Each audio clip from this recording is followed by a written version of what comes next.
Welcome everyone to the special episode of Women's Voices Without Borders podcast.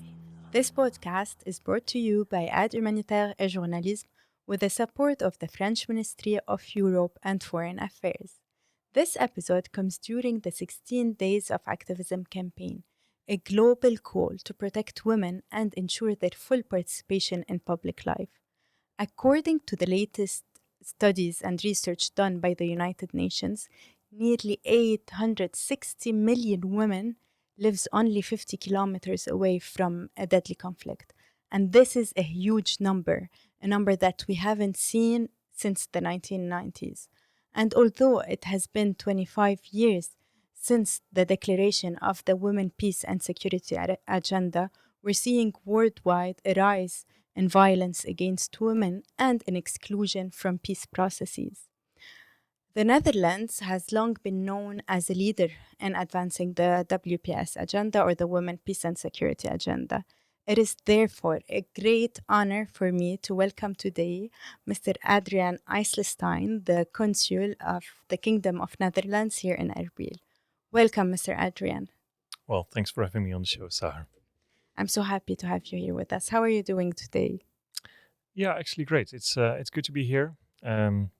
I must say also like the weather outside. So yeah. Yeah, it is pretty sunny today. Indeed. That's very good. So before diving deep into the Women, Peace and Security Agenda, I wanted to ask you something. I've heard when I was doing my research that you have previously biked to work here in Kurdistan. Is it true? Do you bike to work? It is true that I love to use my bicycle, and actually it's one of the things that I miss most from the Netherlands. Yeah. So whatever I did there, especially in a city where I lived, I would take my bicycle. And I must say the opportunities for cycling here are a bit limited. So no, I don't cycle to work every day. I did it. I did it a couple of times, and I actually love to use my bike here in the Kurdistan region during the weekends to go out in the mountains or at a quiet place where there are less cars. And it's actually also something that we are keen to work on as a consulate to promote cycling here, and hopefully we will be able to do some nice projects there. Yeah, indeed, it's very important. Actually, Mr. Adriaan, I brought a bicycle a few years ago. And, I brought all the gears with this bicycle because I wanted to try biking. I did it once, and I felt like it was like a 90% chance of death for me. So I decided to not do it again. To tell you the truth, I'm not a good bike rider, and I'm not a good driver in general. But yeah, I think this is something that, to have this Dutch touch, because the Netherlands is known as a country with, you have bicycle more than people there, right? Yeah. And I did my best to also have that here. So I brought more bikes than people to the Kurdistan region. But indeed, so it's challenging to cycle here, and hopefully we'll see some improvement in the coming years. Yes, hopefully. Yeah. So let's drive away to the Women, Peace and Security Agenda. But before that, I want to ask you to just give me a little bit of time to introduce to our audience what does the Women, Peace and Security or WPS agenda actually mean. So the Women, Peace and Security Agenda is a United Nations framework that emphasizes the critical role women play in peace building and conflict prevention. It encourages governments and organizations to ensure that women are included at every level in decision making and that their rights and their safety are guaranteed. So, as I said in my introduction, the Netherlands has a long-standing commitment to peace building and specifically to the Women, Peace and Security Agenda. So why is this agenda so essential for the Dutch foreign policy? Well, it's actually quite easy. We want to make an impact in whatever we do. Whether it comes to promoting business or building peace, we want to make an impact. And the only way to make an impact is to include the whole of society, the whole of the population, and not leave 50% out of the equation. So indeed, if you want to build sustainable peace, you have to include women as well. Yes, exactly. And we totally agree with you on that. Have the Netherlands taken any project specifically within the framework of the WPS agenda here in Kurdistan and in Iraq in general? Sure. So it's something that we do different things on. Well, the first thing that may come to mind is Peshmerga reform. But let me start by mentioning it's like a cross-cutting team. So when it comes to the role of women, it's something that we try to keep in mind, for example, when it comes to promoting entrepreneurship, when it comes to improving livelihoods, when it comes to the programs that we do with IDPs, to keep in mind like how does this affect men and how does it affect women. So for sure, in all these programs, we keep that in mind. When it comes to the Peshmerga reform process, so the whole process of reforming the Peshmerga army, integrating them, women, peace and security is an important topic for the Netherlands, and it's something that we actively work on. So that, for example, means that we, together with the Ministry of Peshmerga Affairs, look into encouraging and establishing the female battalion, and making sure that the position of women in the whole the peace and security process is kept in mind. So, in the different sectors that you have mentioned, like livelihoods or economic empowerment, can you tell me more, since you're an expert on the WPS agenda and you have quite a long, if I may say, experience on this agenda? Like, how is it related? Yeah, well, how is it really? So if I focus, for example, on IDPs, then you obviously could have a general program, which we do. So we support the Kurdistan region, Kurdistan regional government for hosting a very large number of IDPs, which we, by the way, are very grateful for. We have a lot of big projects that support IDPs in general, but also projects that specifically focus on the women in those camps, and especially those single moms with their kids, to make sure that they can establish a small business or make some money, or get some education to help them to prosper. But if I, for example, focus on entrepreneurship, that's also one of the topics that is very close to our heart. Also because we want to create win-win situations where we not only support local youth, but also profit from us as the Netherlands. So we increase our trade and business opportunities. But that's also something where we very actively focus on female representation in these programs, and encouraging young women to start their business or to further build on their startup or scale up. In all these programs, we specifically focus on women as well. And unfortunately, I must say, because it is still necessary, because if you look at, let's say, the general situation, I think it's in the whole world, including perhaps the Netherlands, but also the Kurdistan region, it's a male-dominated world, and that's a pity. It's not only a big pity out of the principle, but also because you're missing opportunities there. You're missing, part of the population that could contribute to a better and safer society. Yeah, and missing also on hearing their perspective and their insights on what should be done also to support them at the first place. Thank you so much for this really inspiring answer that you had. I want to tell you something. It has been, Mr. Adriaan, 25 years almost. I think in October it was the celebration for the UNSCR 1325 and for the initiation of the Women, Peace and Security Agenda. So we see a lot of promises and a lot of commitments, but yet the gap is really huge. It's quite large between the commitments and what we see. What can be done better?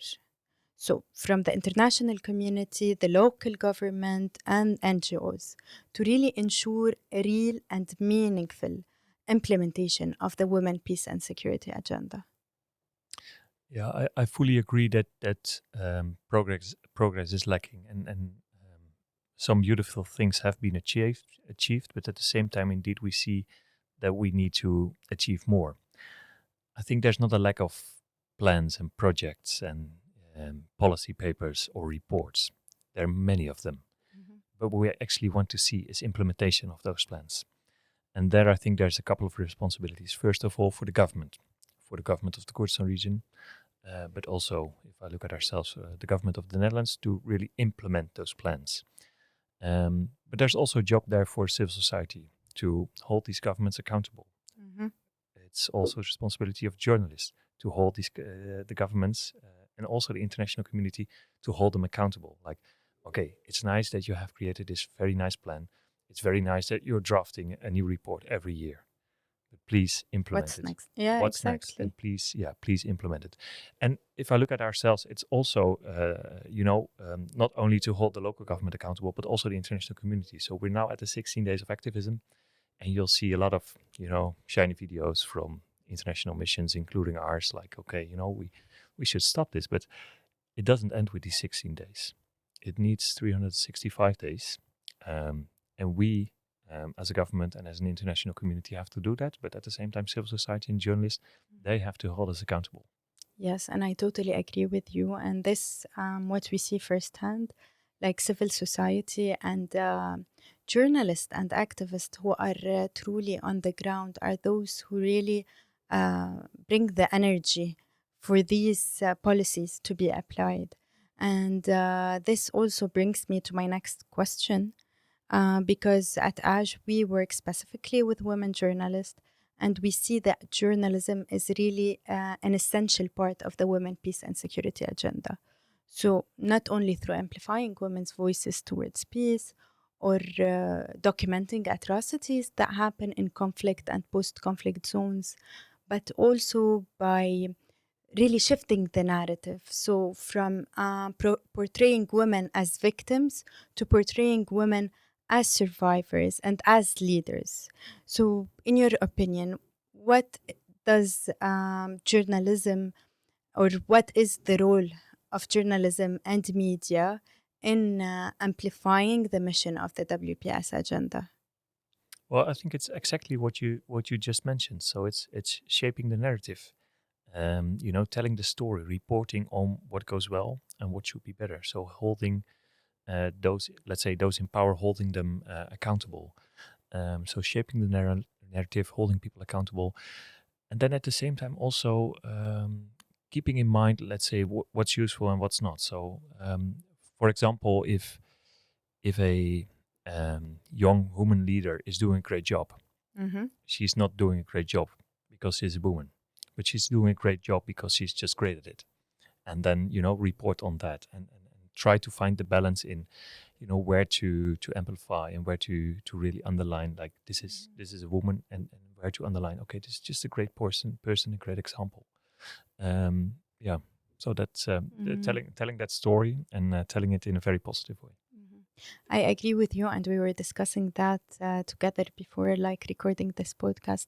But now thinking about it, I also feel that there's a need to mention that in our region, specifically when women feel that they are not, let's say, represented well. So it means to them, let's say, to know that there are women judges, there are women diplomats, there are women technicians, there are women in the different field and decision-making positions. Yeah. Yeah, I fully agree with that, and I can imagine that it is a balance that you have to find. But at the same time, it must be very clear Mm-hmm. that they are a great judge, not because they're a woman, but just because they're a great judge. They're a great doctor, not because they're a great, not because they're a woman, but because they're just a great doctor.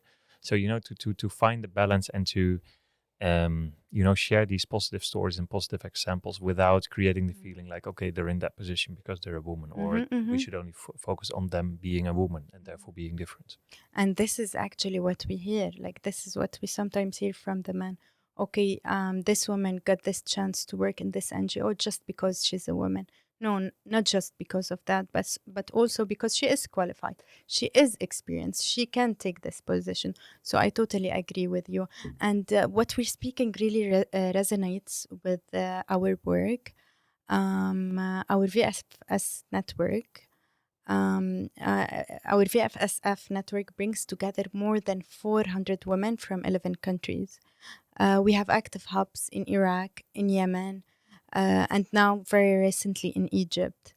In your opinion, why do you believe these cross borders networks and the regional collaborations between women is so important for peace and stability? Well, I think this kind of cooperation is always good to share best practices, to share experiences. And I would even say that it, like, in an ideal situation, it would go beyond the region. because whatever we are discussing here, it's not something that is like unique to this region. It's people in the Netherlands might experience the same. So to exchange best practices, experiences, and to help and to encourage one another, I think that can only have a positive effect. And we actually experienced this firsthand in our network. Like, when we see women, because as I said, in our network there are women from more than 11 countries.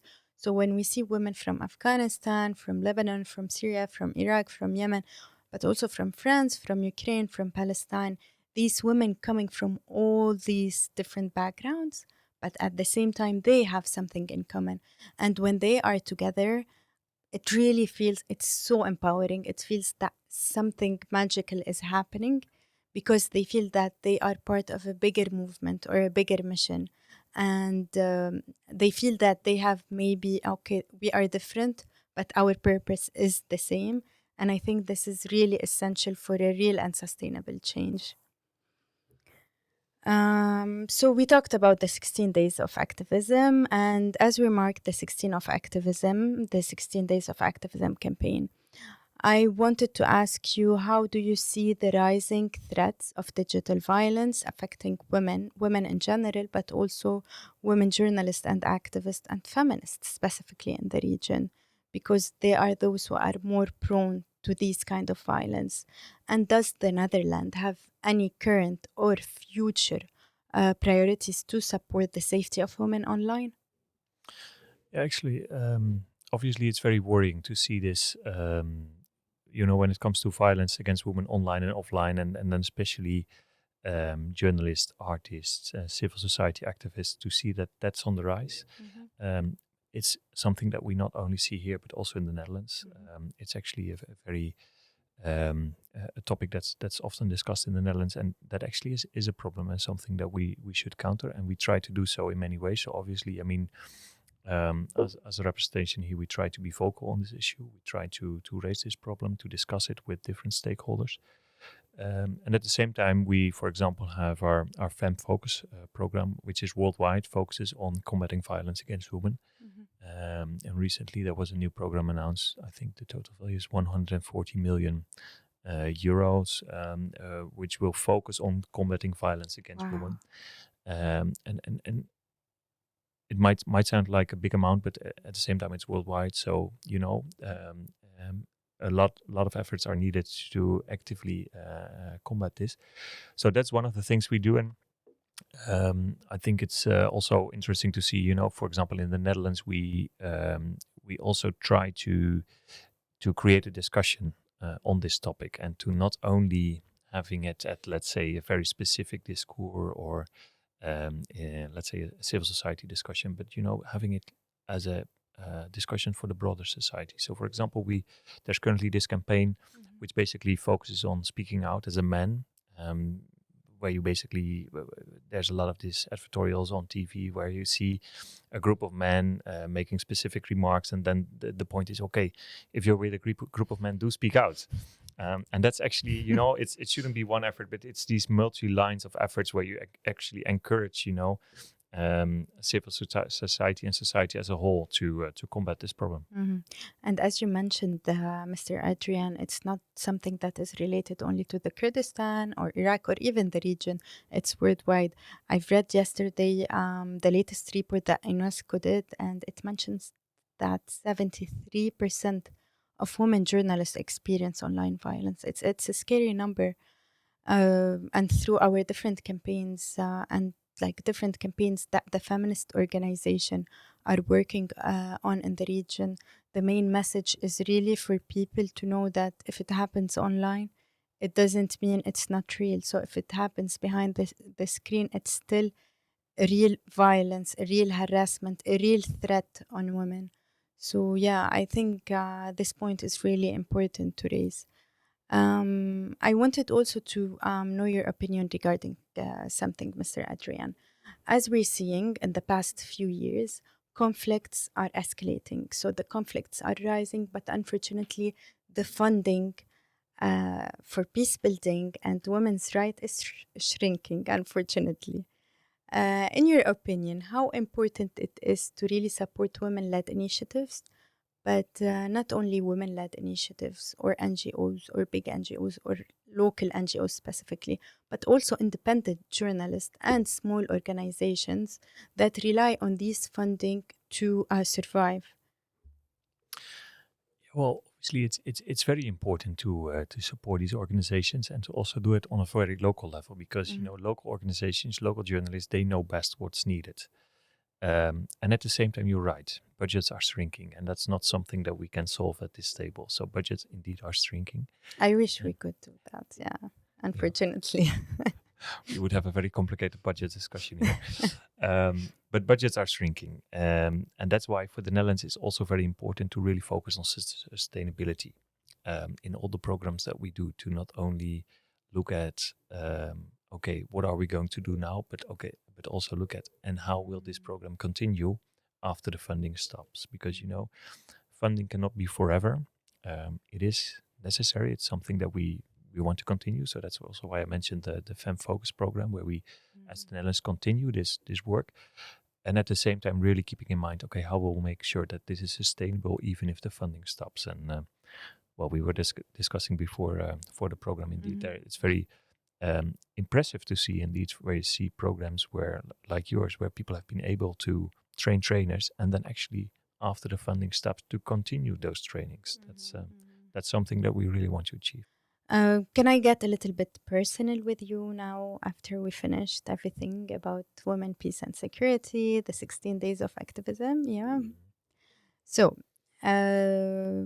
what is the everyday life of a diplomat? Is it how people imagine it? Fancy dinners, fancy cars? And what parts of this lifestyle you think people do not know? Well, this is everyday life of a diplomat. So you go from podcast to podcast. No, seriously, it's a lot of meetings, a lot of conversations, and there it's also obviously important to really realize, you know, I'm and we as a team, we're not here just for fun. I mean, we want to have an impact. We want to improve the situation. We want to do business on behalf of the Netherlands. So you have to keep in mind, okay, who to engage with? Is it government? Is it civil society? Is it big businesses, small businesses, agriculture? So my life, my daily work, mostly is a lot of meetings with CEOs. You know, trying to encourage them to do business with the Netherlands. Meeting with prisoners, Dutch prisoners in prison, and see how we can help them. Making sure that we help. Like Dutch prisoners in Kurdistan, Yeah, right? it's just one of the jobs that any Yeah. consulate does have to help Dutch prisoners and to make sure that they are okay and well looked after. Yeah, so it's you know supporting businesses, it's supporting people, and it's maintaining political contacts. But in practice, that's just a lot of meetings. Um, and I cannot complain. So it's very interesting. You meet a very varied group of people, which is really nice. And at the same time, it's not as glamorous as people might think it is, because it's, you know, in between these meetings, you also have to have lunch, and that's usually just grabbing a quick lunch somewhere. Long days, writing reports. But yeah, a lot of meetings, and also keeping in mind that whatever you know, however fancy it may look, that's not because of me or because of one of my team members, but that's because you're basically maintaining relations between countries or representing a specific country. So it's not about me; it's about the Netherlands, and I love doing that. Yeah, so I believe it's quite different from the Netflix series, The Diplomat, right? I must admit that I haven't looked. I haven't watched the whole series, but from what I've seen, yeah, there are some differences indeed. Yeah, we need to do a podcast specifically about like comparing The Diplomat on Netflix and The Diplomat in real life. Yeah. Mr. Adrian, I know because your video with your family went viral on Instagram. So you are a father of girls. And I really wanted to understand from you and to hear your experience on how fatherhood, and specifically being a father of girls, has changed the way you see women empowerment. Well, I wish I could say it does not impact me, because in the end, every man also has a mother, and I have sisters. So if you would have asked me before, I would probably, before I had kids, I would probably say, well, it will be more or less the same. But I realize it's a big difference. Having young daughters really makes the whole issue of women empowerment and the whole feeling like every girl should have the same opportunities, the same chances as every boy or man, become much closer to my heart. So yes, it does impact me. Yeah, it's really very important to hear that. I want to also share my personal experience as a mother of boys. So I've been brought up in an all-female entourage. It was all females. I went to all women's schools. I only have sisters. So it was always women. It was only when I became a mother of boys that I discovered how much the conscious decision in parenting that we take as parents really affects how our boys grow up to see what masculinity is, what equality is, what respect toward women is. And I think that in our region specifically, mother of boys, not only mothers, of course, but parents of boys have a greater responsibility to really, let's say, to break the pattern and not to do the mistakes that have been done before. So yeah, we also have a great responsibility for all the next generation of girls. Absolutely. I could not agree more, because if you look at the whole issue of, let's say, violence against women, but or the position of women in society, then it starts with indeed how we raise our kids and what we teach them about what's normal and what's expected from them. And when we look at this problem, then also we have to face it. It's not a woman's problem; it's a man's problem as well. Especially when it comes to violence against women. Mm-hmm. We know who the perpetrators are, so we know who has to change the behavior. Yeah, and sometimes I wonder, I really ask myself, if we take a collective decision to do a better job with our boys, like the parents of boys, will in 30 years the rate of honor crimes decrease? Will violence against women decrease? Will harassment decrease? Will policies change? So these are always questions that comes to my mind, and it really reflects how important a conscious parenting is, honestly. Yeah. So all we can do is agree at this table that I will do my best to learn my daughters that the sky's the limit, and that whatever they want and can achieve, that they should achieve. But then hopefully you'll raise your boys and tell them that they should respect. Yeah, they should respect women. They should know why equality is really important between men and women. And they should also do their part in raising awareness between their friends. They do it at a very young age also. So my last question, Mr. Adriaan, is this. If you can send one message today during the 16 Days of Activism to young women, activists and artists in Kurdistan, what would it be? Continue your work, inspire the world. So, shape the narrative and keep doing that, and especially work together. Mm-hmm. And that reminds me of a quote by Madeleine Albright, who said, there's a special place in hell for women who do not help other women. Maybe this is one of my favorite quotes, yeah. actually. So, and maybe to add to that then today, so there's this special place in hell for women who do not help other women. And I think there's a very, very special place in hell for men who abuse women. Yes, I totally agree with you on that. I really hope the future generation can do the change. I really hope that we're taking part in this change. It was truly an honor having you today, and I think I should end my podcast with your inspiring message. So thank you so much, Mr. Adriaan, for your presence, for your fitting us in your busy schedule, and also for your insightful perspective. Thanks also to our production team. Thank you, Mariam. Thank you, Joya, for your support. Stay tuned for more of Women's Voices Without Borders.